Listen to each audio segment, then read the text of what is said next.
आप सभी को मेरी नमस्ते। सक्सेस एसएससी क्लासेस में आप सभी का स्वागत है। मैं आज आपको बताने वाला हूँ कि डॉक्यूमेंट वेरिफिकेशन होता क्यों है और किस किस चीज़ की ज़रूरत पड़ती है। अगर कुछ चीज़ नहीं लेके गए, हम कोई सा डॉक्यूमेंट नहीं लेके गए या डॉक्यूमेंट में डेट इधर उधर है या फिर नाम में थोड़ी बहुत भी गड़बड़ है तो आप बाहर हो सकते हैं। तो डॉक्यूमेंट्स के बारे में बताऊंगा और ये भी बताऊंगा, आप मेरे साथ पूरी वीडियो में बने रहें। मैं ये भी बताऊंगा कि 2017 में मेरा डॉक्यूमेंट का वेरिफिकेशन किस तरीके से हुआ था और क्या क्या चीज़ें मिलती हैं और वो लोग कैसे ट्रीट करते हैं और सब चीज़ें। तो सबसे पहले मैं बताना चाहूँगा कि डॉक्यूमेंट वेरिफिकेशन होता क्यों है। डॉक्यूमेंट वेरिफिकेशन होने का रीज़न ये है कि अगर मान लो कोई भी डॉक्यूमेंट, जैसे किसी की एक तो एज रेकनिंग के लिए होता है, जैसे किसी की एज 27 है, मतलब लास्ट किसी पोस्ट के लिए, और आपने भर रखी है 26 या फिर कुछ भी, या फिर एक होता है कि आपके जो एलिजिबल क्वालिफिकेशन है, जो रिक्वायर्ड क्वालिफिकेशन है, वो उस डेट पे क्वालिफाई हुए हो आप या नहीं, उन सब के लिए डॉक्यूमेंट वेरिफिकेशन होता है। अगर उस समय पे आप पास नहीं हुए तो आपको बाहर कर दिया जाएगा। अब सबसे मेन बात कि डॉक्यूमेंट वेरिफिकेशन में सबसे ज़रूरी क्या चीज़ है। तो डॉक्यूमेंट वेरिफिकेशन में सबसे ज़रूरी चीज़ पहले तो 10th की मार्कशीट है। 10th की मार्कशीट से ही आपकी डेट ऑफ बर्थ, आपका नाम, आपके मम्मी पापा का नाम, सबका नाम चेक करा जाता है। अगर आपके डेट ऑफ बर्थ में थोड़ी बहुत भी गड़बड़ है या फिर आपको गलती से मतलब फॉर्म फिल करने में आपने गलत डेट ऑफ बर्थ भर दी है तो फिर आपको कुछ ना कुछ मतलब वहाँ पे फेस करना पड़ेगा, आप बाहर भी हो सकते हो। तो सबसे पहले तो 10th की मार्कशीट सबसे ज़रूरी है। फिर 12th की मार्कशीट, मैं दोनों का बताऊंगा। CHSL में भी मेरे साथ 2017 में क्या हुआ था और CGL में भी क्या हुआ था। तो पहले मैं बताता हूँ CGL के लिए। CGL में पहले 10th की मार्कशीट, 12th की मार्कशीट, फिर एक आपका कोई भी वोटर आईडी होनी चाहिए, मतलब कोई भी आईडी प्रूफ होनी चाहिए, फोटो आईडी प्रूफ। चाहे उसमें आप वोटर आईडी ले लें, आधार कार्ड ले लें, पैन कार्ड ले लें या पासपोर्ट ले लें, कुछ भी ले लें, मतलब एक लेके जाना पड़ेगा। और ये जितने भी डॉक्यूमेंट्स मैं बना रहा हूँ, जब भी आप डॉक्यूमेंट वेरिफिकेशन कराने जाएं, अभी 2018 वालों का डॉक्यूमेंट वेरिफिकेशन 27 तारीख से स्टार्ट होगा, 27 जनवरी से।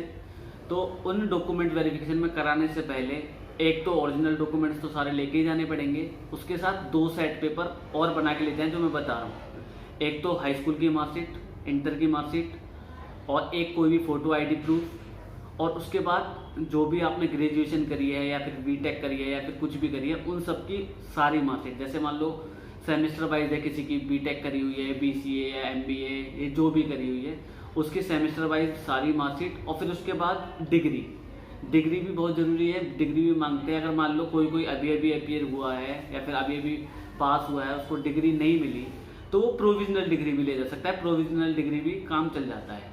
तो वो ऐसी छोटी मोटी बातों पे बाहर नहीं करते, बस बाहर करेंगे तो आपको एक एज रेकनिंग पे, और एक बाहर करेंगे अगर आपने कोई भी गलत इन्फॉर्मेशन दी है अपने फॉर्म में तो। वरना डिग्री वाला चल जाता है, डिग्री आप प्रोविजनल डिग्री ले जा सकते हैं, प्रोविजनल डिग्री चल जाएगी।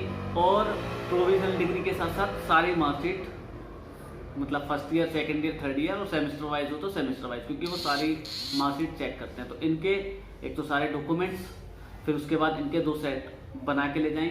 और सेट बनाने के बाद होगा क्या, अब मैं बताता हूँ अपनी 2017 में मेरे साथ क्या हुआ था। 2017 में सबसे पहले मैं आपको डॉक्यूमेंट्स भी दिखाऊंगा, बराबर में आपको सारे डॉक्यूमेंट्स देखने को मिलेंगे इधर की साइड में। तो मैं पहले बताना चाहूँगा कि सबसे पहले टाइपिंग और CPT हुआ था। टाइपिंग और CPT के लिए ये एडमिट कार्ड था मेरा, दिख रहा होगा। ये एडमिट कार्ड ले जाना पड़ता है। पहले मेरी टाइपिंग और CPT हुआ था। टाइपिंग और CPT होने के बाद इस पे वो मोहर लगा के दे देते हैं। आपकी टाइपिंग CPT हो जाएगी, इस पे वो मोहर लगा के देते हैं। फिर इसका जो रिजल्ट आता है, रिजल्ट आने के बाद वो बुलाते हैं आपको डॉक्यूमेंट वेरिफिकेशन के लिए। जब वो डॉक्यूमेंट वेरिफिकेशन के लिए आपको बुलाते हैं तो डॉक्यूमेंट वेरिफिकेशन में आपको यही वाला एडमिट कार्ड ले जाना पड़ेगा। यही वाला एडमिट कार्ड ले जाना पड़ा था, वो मांग रहे थे वहाँ पे, जिस पर रजिस्टर्ड एंड वेरीफाइड लिखा हुआ है। तो मैं इसको लेके आता साथ में। इसको ले जाने के बाद एक फॉर्म फिल करना पड़ता है जिसमें आपको जितनी भी पोस्ट डिटेल्स हैं वो सारी दी होती हैं। 2017 में ये थी, मेरे को ये वाला मिला था, तो ये वाला मैंने फॉर्म फिल करा था। ये दिख रहे होंगे आपको, सारी की सारी पोस्ट है इसके अंदर, और आपको बराबर में देखने को मिल जाएगा। इसमें सारी पोस्ट आपको चूज़ करके ले जानी पड़ेंगी। आप इसमें कोड दिए हुए हैं, कोड को फिल करना पड़ेगा नीचे की साइड में। उनको फिल करने के बाद वहाँ पे जाएंगे। फिर वहाँ पे जब आप जाएंगे डॉक्यूमेंट, जैसे मेरा NR में हुआ था, जो भी आपका रीजनल ऑफिस हो उस रीजनल ऑफिस में जाएंगे। NR वाला रीजनल ऑफिस CGO कॉम्प्लेक्स में है, नई दिल्ली में। तो मेरा वहीं पे हुआ था, मैं वहाँ पे गया था, एसएससी के ऑफिस में गया था। एसएससी के ऑफिस में जाने से पहले उन्होंने वही बायोमेट्रिक वगैरह जो होता है वो सब करवाया था, जो भी नॉर्मल उनकी चीज़ें होती हैं वो सब करवाने के बाद ऑफिस में उन्होंने मतलब वार्ड डिवाइड कर रखे थे स्टूडेंट वाइज। तो मेरा मतलब जो भी रूम नंबर था मुझे ध्यान नहीं है, उस रूम नंबर में जाने के बाद मैंने अपना एडमिट कार्ड दिया। एडमिट कार्ड देने के बाद उन्होंने एक फ़ाइल दी मुझे, उस फाइल में बहुत सारी चीज़ें थी, वो सारी फिल करनी पड़ी।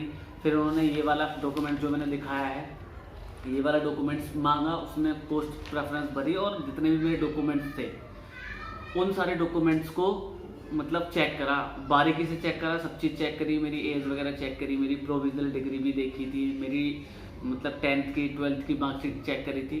तो सारे डॉक्यूमेंट्स चेक करने के बाद फिर वो आपको एक क्लियरेंस देंगे। क्लियरेंस में आपको क्या मिलता है वो भी मैं दिखा देता हूँ।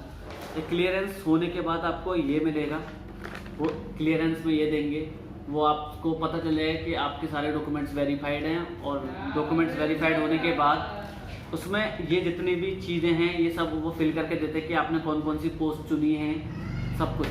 तो ये सारे डॉक्यूमेंट्स मेरे को मिले थे वहाँ से। फिर वहाँ से डॉक्यूमेंट्स वेरिफिकेशन होने के बाद, अगर क्लियरेंस मिलने के बाद मतलब आपके सारे डॉक्यूमेंट्स चेक होने के बाद आपका फाइनल रिजल्ट आता है। फाइनल रिजल्ट आने के बाद आपका सिलेक्शन होता है, फिर उसके बाद कुछ भी नहीं है।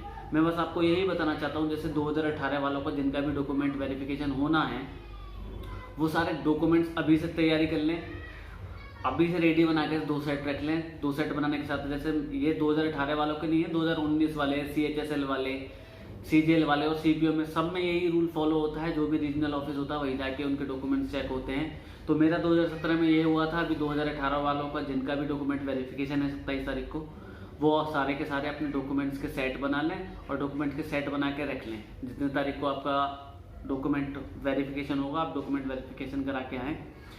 बस यही बताना चाह रहा था। बाकी का आपको ड्रीम जॉब मिल ही जाएगी आपकी।